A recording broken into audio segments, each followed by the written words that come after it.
Hello, and welcome to this week's episode of Own Her Power podcast. I have with me again Coach M with me, and I'm excited to be sharing the space with her again this week. So welcome, Coach M. Yes, thank you. Thanks for having me back. I'm excited. Yeah. And so as we are finishing up June and a great month, it's the summer, we're out of school. We're finally getting a moment to maybe have a break, or if you are really big on the travel scene, you're out just trying to get seen by different coaches. And so it's a wonderful time and a wonderful experience that you are getting to experience. And it made us think about, this is also the month that remembers and celebrates Title IX. And so we figured, like, being a business that talks about her so much, we wanted to spend some time to talk about Title IX and how it's impacted our lives over the last 50 years that it's been in place. So I just kind of wanted to start the floor there. Coach M, do you have anything just to say just about the idea of Title IX to you? Like anything that's come to your mind that you want to discuss really quickly? Yeah, I think, when we were talking about today and kind of what came to mind this time of year, I think the two things are Title IX and just it's the 50th anniversary of when, women's sports were considered equal or given the equal opportunity that men's sports were in schools and universities and any other institution that was allocated with federal funding. And so I think that just the opportunity that comes to mind, I teach a swim class at my college, and I have an older contingent of swimmers, and some of these women are in their 70s and 80s. So in their lifetime, they weren't allowed, permitted, or given the chance to play sports in a way that we are so familiar with today. They didn't have the softball or t-ball leagues for females when they were growing up, or soccer or anything. Girls at that time and women were not allowed to participate. So it's kind of interesting to be able to have an interaction with those women. And, in their lifetime, they've seen such a tremendous change. It's pretty amazing. Yeah. And I think as you talk about that, like, it's amazing just how in someone's life, like, there's so many things that they may not have been afforded the opportunity to that now they are. And I'm so grateful to the people who have paved the way before me, that I found other ways and other avenues to still compete and play their sport. And I know that me and you were having a conversation the other day about an episode that's on TV on ESPN, a 30 for 30 episode. And it went back to the U.S. national team for women. And so I only saw a few clips about it, but I know, Coach M, you watched it and you were telling me some of the great things and even some of the struggles that these athletes had to go through, just to kind of pave the way for the next population of people. So what are maybe some things you got from that documentary that you're interested in sharing with the group today? Yeah, it's 30 for 30 on ESPN. It's a 3-part series. It's called Dream On. And it actually followed it was originally they were the 96 national team, which they transitioned into the Olympic team in 1996. And, they follow them through this grueling 52 game international tour where these women are put together, and it's all the top basketball players in the United States at the time. But when we think about that now, we have a national basketball league for women. Mm-hmm. And at that time, they didn't have that here in the States. So if these women were playing in college and competing at the Final Four, then they would have to go overseas to continue their careers if they wanted to play professionally. And some of these women, in order to make this national team a reality and in turn kind of launch what is known as the WNBA today, they took severe pay cuts. Some of them were making, into the $200,000, $300,000 ranges overseas, and they got paid $50,000 to play for the national team that year, for the whole year. And I think the most powerful part or aspect that I took away is that these women, Lisa Leslie, Jennifer Azzi, Cheryl Swoops, Dawn Staley, Tara Vanderveer, Rebecca Lobo, all these big time names that when I think of basketball, like I don't know what our game would be if it wasn't for these women. they understood the gravity of the situation, and they knew that if they weren't successful, that what it would mean for women's basketball in the United States and also women's sports, right? Because this was really the launching pad for what we know today. And like, I think that they understood that and made those sacrifices where they were away from their families, and they were pigeonholed into presenting themselves in specific ways that maybe weren't what they necessarily identified with, but they didn't want anything to keep other next generations and us, truly you and I, from having the opportunity to play at those levels. Yeah. And I was going to say, like, you're right. It wasn't even just for basketball, but for all sports, because all female sports, because, I can think of some of the greats in softball who had the opportunity to play at the Olympics, and there was only that opportunity presented because of these women in the basketball arena that were able to do so. So big ups to them for, putting up with a lot of things. I mean, I think I watched a little bit of the documentary, and I think there were moments where they were playing in, high school gyms and, as professional athletes, considered professional athletes in this game, and, playing next to gymnastics when they finally made it to the Olympics. And, the gymnastics arena is full with people, and they have no one in the stands in the beginning. And so there's just the things that they had to do for the love of the game, but also for the future of the game, which I think is really awesome. And so, I think it kind of relays a lot back into, what you and I do, Coach M, where we're just trying our best to create better opportunities for the athletes to not have to face the same things that we had to face growing up, or some of the struggles that we had to face growing up. And I just can only imagine, how much it would have been hard for me to be where I am today without them. So I really, really love that aspect of the game. And so just thinking a little bit about this a little bit more, Title IX. For those of you who don't know, you should definitely look it up, but it is an equal opportunity, as Coach M said. But I would say equal doesn't always mean 2-2. And I think that's where some people get a little bit confused with Title IX. You see, Title IX is not necessarily, if you have two people, I have two people, but it's the opportunity that it's afforded. And I would say that even in our youth sports now, there are a lot of athletes who aren't taking the opportunities to present, to be able to play at these levels. And I think that's a deeper conversation, but I would say to know that, like, where we were, and where we are now, like, take those opportunities. You don't have to be like a pro at it, but just to take the moment to just kind of be able to get out there and experience this sport, I think is really, really cool. So I kind of rambled, but I think that's something that's pretty cool. Emily, what else you have to say? Anything else to say about that? Well, I wanted to kind of ask you a question too, like what experiences for you, because I feel like, with basketball, as with like softball and baseball, there's always a lot of comparisons between the men's realm and the women's realm. So what are, like, especially for you coaching at that elite level, at the Division I level with the College World Series, like what are some of the differences that you see as far as, like you just said, it might not be equal as far as like 2-2, but what are some of those differences or Absolutely. things that you know?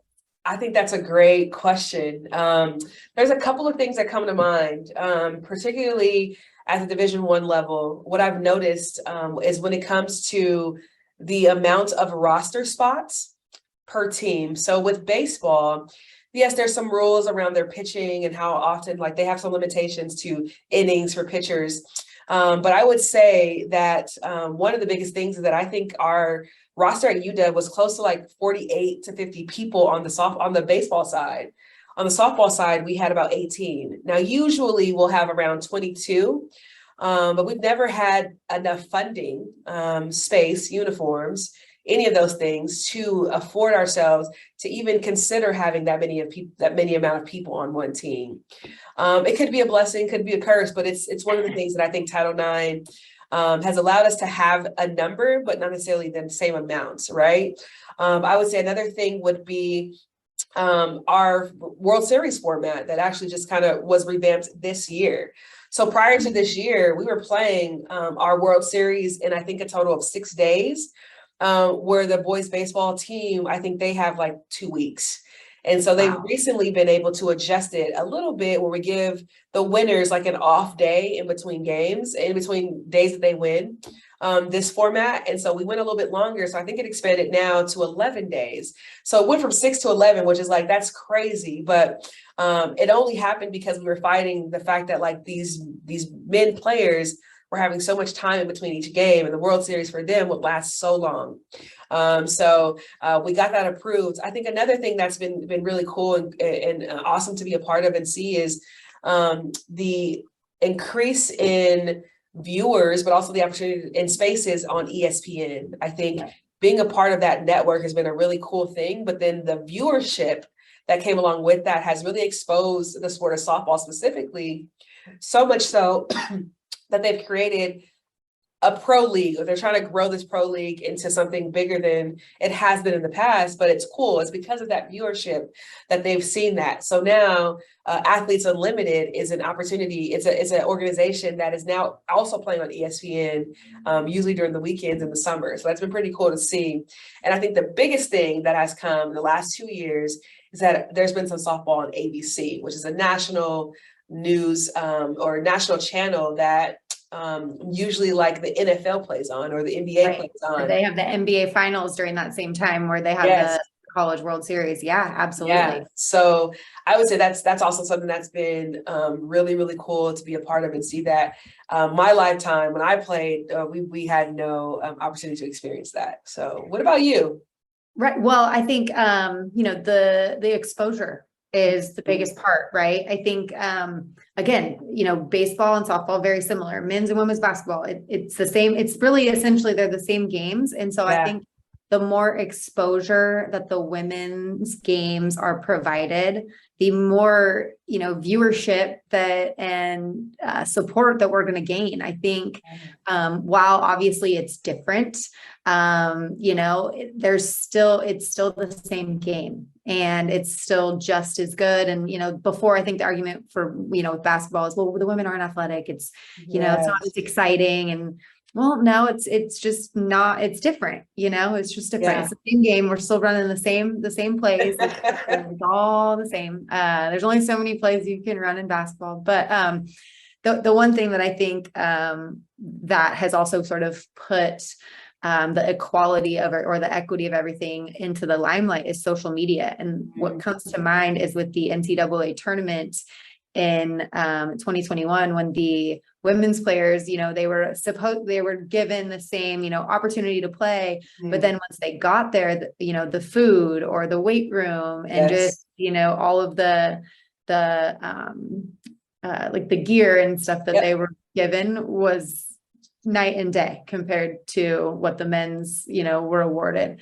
So I think while we've come so far, I also think that there is still, a great distance to go before it is really, as far as equality, or at least equitable, I think is probably a better, more appropriate term.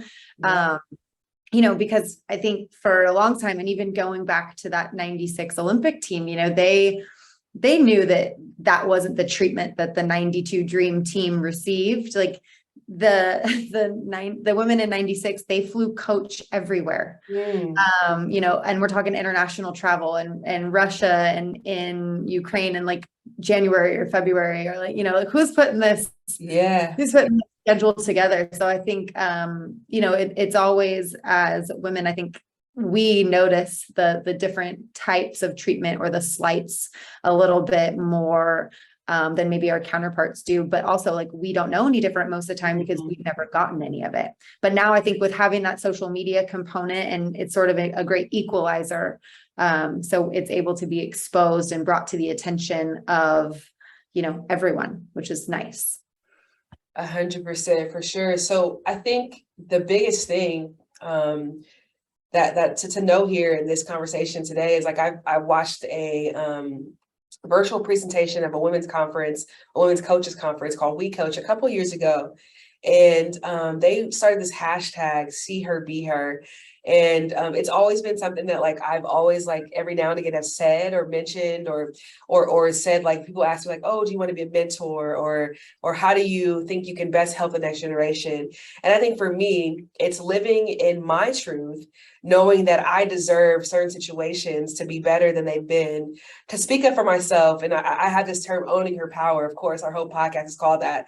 I think by me living in my own truths and living in the ability to know what I deserve and what I need, not only helps me, but it helps me show her, the next person, the next generation of athletes, how to do the same thing.